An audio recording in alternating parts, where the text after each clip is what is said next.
एक 6 लड़कों का ग्रुप पैसिफिक ओशन के बीचों बीच फंस गया था और अचानक से वहां का मौसम देखते ही देखते खराब होने लग गया, जिसके चलते वहां इतनी बड़ी लहरें बन गई थी जो कि इन बॉयज की छोटी सी बोट को अपने साथ तेजी से बहाने लगी। ये तूफान इतना भयानक था कि इसने उनकी छोटी सी नाव को बस कुछ ही मिनटों में चकनाचूर कर दिया था, जिसके चलते ये सभी लड़के बची कुची बोट को कस के पकड़ लेते हैं और करीब 8 दिनों तक समुद्र में बहते बहते ये फाइनली एक आइलैंड पर पहुंच जाते हैं जिसका नाम था एटा आइलैंड। हालांकि अभी तक तो ये सभी लड़के जिंदा थे और वो इसी सोच में डूबे हुए थे कि शायद से हमें बचाने के लिए रेस्क्यू टीम बस आने ही वाली होगी, लेकिन उनको ये बात कौन समझाए कि आने वाले करीब 15 महीनों तक उनको इसी आइलैंड पर रहना पड़ेगा और आने वाले दिनों में कैसी कैसी दिक्कतों का सामना करना पड़ेगा ये आप सोच भी नहीं सकते। आज की हमारी ये कहानी आप जब सुनोगे तो आपकी रूह कांप जाएगी, क्योंकि ये कहानी है टोंगन कास्टवेज की। अगर इन 6 लड़कों की बात करें तो इनमें से उम्र में सबसे बड़ा था सियोने फतावा, जिसकी उम्र 16 साल की थी, और इसके साथ साथ स्टीफन और ये बाकी लड़के थे। इनमें से टिविटा इस ग्रुप का सबसे छोटा लड़का था, जिसकी उम्र केवल 13 वर्ष की थी। ये सारे लड़के Saint Andrews Angelica boarding school में पढ़ा करते थे, लेकिन एक दिन ये अपनी इस स्कूल की स्ट्रिक्ट और हार्श एनवायरनमेंट से परेशान हो गए थे, जिसके चलते इन सभी बॉयज ने यह डिसाइड किया कि अपनी बोर्डिंग स्कूल से भाग जाएंगे, एक बोट को चुरा के, जिसको वो आगे जाके फीजी या न्यूजीलैंड में बेच देंगे और इस बड़ी दुनिया को एक्सप्लोर करेंगे। हालांकि इन्होंने ये तक सोच लिया था कि वो आखिर किसकी बोट चुराने वाले हैं। ये बोट एक मछुआरे की थी जो कि इन्हीं के स्कूल के पास रहता था, जिसका बर्ताव इन बच्चों के प्रति अच्छा नहीं था, और यही वो वजह थी जिसकी वजह से उन्होंने इसकी बोट को चुना था। बच्चे इस बात को अच्छी तरीके से जानते थे कि ये जर्नी उनके लिए आसान नहीं होने वाली है, लेकिन उनका मानना यह भी था कि वो जर्नी इस बोरिंग स्कूल से तो बेहतर ही होगी। उसी दिन हल्की शाम के वक्त ये सभी बच्चे अपनी स्कूल से निकलते हैं और उस मछुआरे से उसकी बोट को कुछ देर के लिए लीज पर ले लेते हैं और यहां से निकल पड़ते हैं। हालांकि उस वक्त इन सभी बच्चों को किसी ने नहीं देखा था। हार्बर से जाते हुए उनके पास 2 दर्जन बनानास थे, कुछ कोकोनट और एक गैस बर्नर भी। उन्होंने यह सोचा था कि उनके पास पूरा समंदर है जहां उनको मछलियां आराम से मिल जाएगी, जो कि उनकी पूरी जर्नी में उनका खाना बनेगी। इसीलिए वो इतना ही खाना अपने साथ लेकर आए थे। हालांकि ये थे तो बच्चे ही, और इसी वजह से ये एडवेंचर के चक्कर में अपने साथ कोई सा भी मैप या कंपास लाना भूल ही गए थे, जो कि आगे चलकर उनकी जिंदगी की सबसे बड़ी गलती साबित होने वाली थी। इनका एडवेंचर शुरू में तो वाकई अच्छा गुजरा, लेकिन जैसे जैसे समय बीतता गया वैसे वैसे चीजें खराब होनी शुरू हो गई, क्योंकि ये बच्चे एक बहुत बड़ी गलती कर बैठे थे। और वो गलती ये थी कि ये उस रात एक गहरी नींद में सो गए थे, और उसी रात अचानक से मौसम खराब होने लग गया और जोरों की हवाएं चलने लग गई, जो कि लहरों को इतनी तेज रफ्तार के साथ बहाती ले जा रही थी कि इनकी बोट यहां से वहां लहरों के साथ डगमगाने लगी, जिसको देखकर डेविड ने वापस जाने के लिए बोट का मेन सेल ओपन किया, लेकिन हवाओं ने उसको टुकड़ों में फाड़ डाला। सारे बॉयज काफी स्ट्रगल करने लग गए थे। इस बोट को कंट्रोल में लाने के लिए उन्होंने बोट के रडर को लहरों की अपोजिट साइड की ओर घुमाने की कोशिश की, लेकिन लहरों की रफ्तार इतनी तेज थी कि उसने रडर को भी बुरी तरीके से तोड़ डाला। दरअसल यह रडर बोट की डायरेक्शन को चेंज करने के लिए काम में लिया जाता है, लेकिन इस समय वो टूट चुका था, तो ये लड़के ना चाहते हुए भी वापस अपने घर नहीं जा सकते थे। इस तूफान में उनकी बोट बहुत ही बुरी तरीके से टूट चुकी थी, जिसके बाद ये बोट करीब 8 दिनों तक इस ओशन में ड्रिफ्ट करती रही। ये बच्चे जो खाना अपने साथ लेकर आए थे वो पहले ही खत्म हो चुका था, तो इन्होंने कोकोनट के शेल में बारिश के पानी को जमा करना शुरू किया। हालांकि इन्होंने मछलियों को पकड़ने की खूब कोशिश की, मगर इनको उसमें सफलता नहीं मिल पाई। जो पानी ये कोकोनट में इकट्ठा करते थे वो इतना कम होता था कि इन 6 लड़कों को सिर्फ सुबह और शाम को पीने के लिए मिलती थी।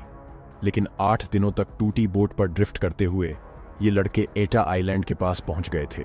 जब इन बच्चों ने आइलैंड को देखा तो उनको यह लगा कि अगर ये आइलैंड भी हमसे मिस हो गया तो इसके आगे हमें कोई जमीन मिल भी पाएगी या नहीं, इसका पता लगा पाना भी काफी मुश्किल है। इसीलिए इन बच्चों ने अपनी बोट को जैसे तैसे करके आइलैंड के शोर पर क्रैश करवा दिया। ये बोट एक बहुत ही बड़ी चट्टान से जाकर टकरा गई थी, जिसकी वजह से ये टुकड़ों में टूट गई। जिसके बाद बच्चे स्विम करते हुए एटा आइलैंड के शोर पर पहुंच जाते हैं। बच्चों ने इसके बाद एक केव को खोदा और वहां पर आराम किया और एक चैन की सांस ली। सियोने और स्टेफन, जो कि इस ग्रुप में बाकी सबसे उम्र में बड़े थे, उन दोनों ने ग्रुप की लीडरशिप का काम आपस में बांट लिया था, जहां इनमें से एक जन उन सबको सर्वाइवल के इंट्रोडक्शन और गाइडेंस देता था और दूसरा हर इंसान को केयर प्रोवाइड करवाता था। और ये बच्चे हर दिन भगवान से अपने रेस्क्यू के लिए प्रेयर भी किया करते थे। हालांकि इन्होंने लीडरशिप के काम को आपस में बांट तो लिया था, लेकिन इन बच्चों में से किसी को भी सर्वाइवल का कुछ भी नहीं पता था। सिर्फ सीओ ने ही कुछ सर्वाइवल की ट्रिक्स जानता था, जो कि उसके फादर ने उसको बचपन में बताई थी। जिस आइलैंड पर वो आए थे वो एक माउंटेन्स और रॉकी आइलैंड था, जिस पर बहुत सारी पेनी क्लिप्स भी थीं, और इन्हीं क्लिप्स के नीचे इन लड़कों ने अपना बेड बनाया था ताकि रात को सोते समय उनको थोड़ी सी प्रोटेक्शन मिल सके। उन्होंने पेड़ पर स्टिक्स और शार्प स्टोन की मदद से होल बनाए थे ताकि उनमें थोड़ी सी जगह बन पाए जहां वो बारिश के पानी को कलेक्ट कर सके। लेकिन ये प्रोसेस 4 से 5 दिन लगा देती थी, इतना पानी कलेक्ट करने के लिए जितना कि वो पी सके। ये लड़के उन क्लिप्स के ऊपर चढ़ा करते थे ताकि ये कुछ सीए बर्ड्स को पकड़ सके, ना सिर्फ उनको खाने के लिए बल्कि पीने के लिए भी। जी हाँ, ये उन सीए बर्ड्स का खून पीते थे अपनी पानी की कमी को पूरा करने के लिए। और इस वक्त तक उनके पास कोई आग का सोर्स भी नहीं हुआ करता था, तो वो उन सीए बर्ड्स को कच्चा ही खाया करते थे। लेकिन वो हर दिन आग को जलाने की पूरी कोशिश किया करते थे, लेकिन उनको हर बार नाकामयाबी ही मिला करती थी। वो हर बार 2 वुड के पीसेस को आपस में रगड़ते थे इस कोशिश में कि उनका फ्रिक्शन फ्लेम की स्पार्क को क्रिएट कर दे और वो आग को जला पाए, लेकिन ऐसा हो नहीं पाता था। वो आग के महत्व को समझते थे क्योंकि उनको ये बात पता थी कि आग ही उनके सर्वाइवल और रेस्क्यू का इकलौता जरिया है जो कि उनको इस आइलैंड पर जिंदा रख पाएगा। और इसी होप के चलते वो हर दिन आग को जलाने की बेतोड़ कोशिश किया करते थे। ये बच्चे कई बार बिना एक दूसरे को बताए जंगल में अंदर तक चले जाया करते थे और वहां पर रोकर वापस ग्रुप में इकट्ठा हो जाते थे और इस तरह से प्रिटेंड करते थे जैसे कुछ हुआ ही नहीं। यहां तक कि इन बच्चों में आपस में बहुत सारे झगड़े भी हुआ करते थे, लेकिन आखिर में ये एक दूसरे को कैसे भी करके मना लिया करते थे। 6 महीनों के बाद इनमें से एक लड़के ने फाइनली आग को जलाने में सफलता हासिल कर ली, और यही वो इकलौता मौका था पिछले 6 महीनों में जहां ये सारे बॉयज इतने खुश हुए थे। वो इतने खुश इसलिए भी थे क्योंकि अब उनको पका हुआ खाना खाने को मिलेगा, और बेशक ये आग उनके सर्वाइवल के लिए भी इंपॉर्टेंट साबित होने वाली थी। हर दिन इनमें से एक जन इस आग की रखवाली करता था कि कहीं ये आग बुझ ना जाए, और इसमें जलने वाली चीजों को डालता रहता ताकि ये आग कभी ना बुझ पाए। उन्होंने इस आग को एक बार भी नहीं बुझने दिया। वो हर दिन कम से कम 2 सीए बर्ड्स को पकड़ते थे ताकि वो अच्छी तरीके से खा सके। लेकिन जब एक दिन स्टीफन सीए बर्ड्स को क्लिप्स के ऊपर पकड़ने गया तो अचानक से उसका पैर वहां से फिसल गया और वो तेजी से नीचे गिर गया। ये जहां से गिरा वो एटा का सबसे ऊंचा माउंटेन था। स्टीफन जोर जोर से हेल्प हेल्प चिल्लाने लगा, जिसे सुन के उसके दूसरे साथी उसके पास चले आए। जब उन्होंने स्टीफन को देखा तो स्टीफन एक पतले लेज पर आकर गिर गया था, जिसकी वजह से उसका पैर टूट गया। बाकी के लड़कों ने स्टीफन को उठाया और उसको अपने कैंप की तरफ ले गए, जहां पर उन्होंने कुछ ब्रांचेस और पत्तों की मदद से स्टीफन की मरहम पट्टी की। जो भी चीज उस समय उनके हाथ लग पाई, उसी चीज को उन्होंने स्टीफन के पैर को सीधा रखने के लिए और घाव को भरने के लिए इस्तेमाल किया। बाकी के लड़कों ने यह डिसाइड कर लिया था कि स्टीफन जब तक ठीक नहीं हो जाता वो कोई सा भी काम नहीं करेगा, तब तक के लिए सारा काम हम करेंगे। स्टीफन के पैर को रिकवर होने के लिए कई महीने लग गए, लेकिन वो पूरी तरीके से रिकवर होने से पहले ही चलने लग गया था। लेकिन फिर भी उसके साथियों ने उसको काम नहीं करने दिया। वो चाहते थे कि स्टीफन जब पूरा रिकवर हो जाएगा तभी हम उससे काम करवाएंगे। हर दिन ये लड़के इस आइलैंड को एक्सप्लोर करने के लिए निकल जाया करते थे, इस आशा में कि उनको कुछ नया देखने के लिए जरूर मिलेगा जो कि उनके सर्वाइवल में मददगार साबित होगा। और एक दिन जब वो एटा की सबमिट यानी एटा माउंटेन का सबसे फ्लैट पार्ट वहां पर पहुंच गए तो उन्होंने वहां पर क्या देखा, एक पुराना एंडन हुआ गांव जो कि पूरी तरीके से नाश हो रखा था।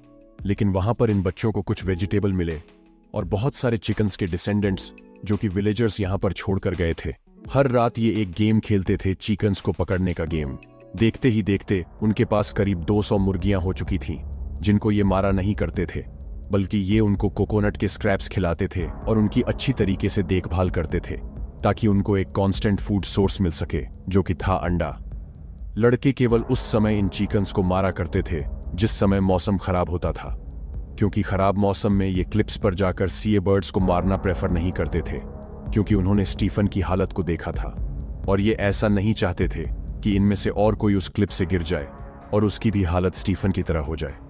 उन्होंने एक राफ्ट भी बनाई थी ताकि ये इस आइलैंड से एस्केप कर पाए, लेकिन जब वो 1 मील इस आइलैंड से दूर गए तो उनकी बनाई गई राफ्ट बीच में से टूट गई थी, जिसकी वजह से इनको बीच सफर में ही वापस तैरकर आइलैंड पर आना पड़ गया। लेकिन अच्छा है ये चीज उनके साथ हुई, क्योंकि अगर वो राफ्ट को लेकर इस आइलैंड से बहुत दूर निकल जाते और वापस इस आइलैंड पर नहीं आ पाते तो इनके लिए समुद्र में बिना कंपस और मैप के जिंदा रह पाना काफी मुश्किल होता। क्या पता इसके बाद इनको ऐसा आइलैंड दोबारा मिल भी पाता या फिर नहीं। 1 साल के बाद इन सभी लड़कों ने रेस्क्यू की सारी होप छोड़ दी थी और उन्होंने ये चीज एक्सेप्ट कर ली थी कि शायद से हमें बाकी की जिंदगी इसी आइलैंड पर गुजारनी पड़ेगी, और इसीलिए उन्होंने एक परमानेंट शेल्टर बनाना शुरू कर दिया और तो और वेजिटेबल के फील्ड और गार्डन्स को भी एक्सपैंड करना शुरू कर दिया, जो कि 100 साल पहले यहां पर विलेजर्स छोड़कर गए थे। इन सभी 6 लड़कों ने 2-2 के पैर बना लिए थे और सारे कामों को आपस में बांट लिया था, जैसे आइलैंड की शोर पर गार्डन में काम करना, मुर्गियों को संभालना, शिखर पर जाना और आग को जलाए रखना। इसके साथ वो हर दिन एक्सरसाइज भी किया करते थे, इस डर से कि कहीं हम आलसी ना हो जाएं, क्योंकि इस तरह के आइलैंड पर आलस करना मौत को निमंत्रण देने के बराबर है।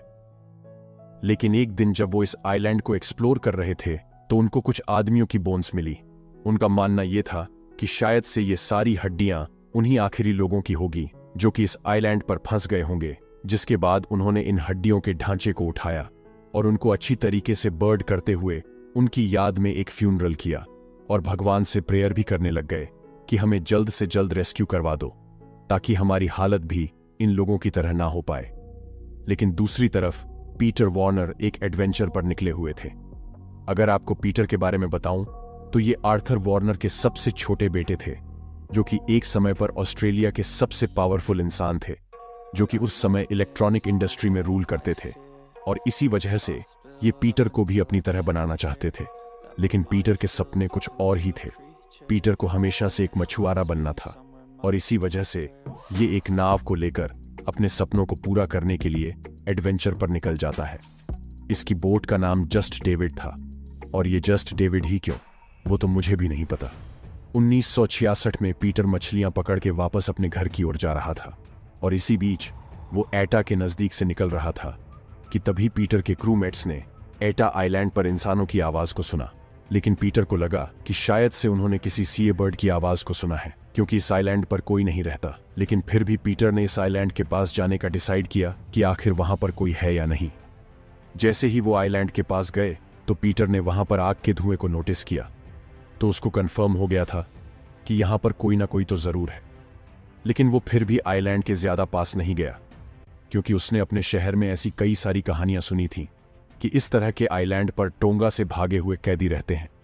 लेकिन फिर भी पीटर आइलैंड के पास जस्ट डेविड को लेकर जा रहा था, और यह पहली बार नहीं था कि जब कोई शिप इस आइलैंड के पास से गुजर रही हो, बल्कि इन लड़कों ने 4 अलग अलग शिप्स को अपनी आंखों के सामने से जाता हुआ देखा था। जब तक वो शिप्स इन लड़कों को देख पाती वो पहले ही चली जाती। लेकिन इस दिन उन 6 लड़कों में से एक ने जस्ट डेविड को आइलैंड के पास आते हुए देख लिया और उसने अपने बाकी के साथियों को इस शिप के बारे में बता दिया, और वह सभी पानी में कूद गए और शिप के पास जा पहुंचे। उन्होंने बड़े ही परफेक्ट तरीके से इंग्लिश लैंग्वेज में पीटर से बात की और पीटर को समझाया कि जहां तक हमारी काउंटिंग के अनुसार हम आज से 15 महीने पहले हमारी बोर्डिंग स्कूल से भाग गए थे और इस आइलैंड पर फंस गए थे। जब पीटर ने उनकी बातों को सुना तो पहले पीटर को उनकी बातों पर विश्वास नहीं हुआ कि आखिर इन बच्चों ने ऐसे खतरनाक आइलैंड पर 15 महीनों तक सरवाइव कैसे कर लिया। फिर उसने कंफर्म करने के लिए टोंगा टापू पर रेडियो की मदद से वहां पर मैसेज भेजा, जहां उसने उनको बताया कि मुझे 6 लड़के बिना किसी कपड़ों के नग्न अवस्था में मिले हैं, जिनके बाल काफी बड़े हैं, और उनका कहना यह है कि वो पिछले 15 महीनों से अपनी बोर्डिंग स्कूल से भाग गए थे और इस आइलैंड पर फंस गए थे। सारे बच्चे इस समय शिप पर खड़े खड़े एक दूसरे को देख रहे थे कि क्या हम घर जा भी पाएंगे या नहीं। 20 मिनटों के बाद रेडियो के सामने से एक आवाज आती है।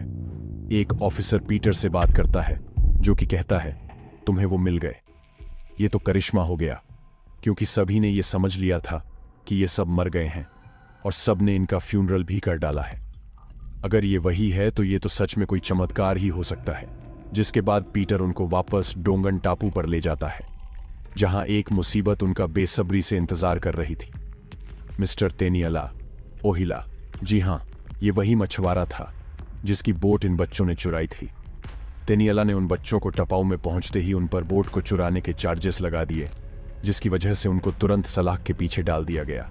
तेनियला ने एक बार भी ये नहीं सोचा कि आखिर ये बच्चे किस कंडीशन में रहकर यहां पर आए हैं, लेकिन फिर भी उसने ऐसा किया।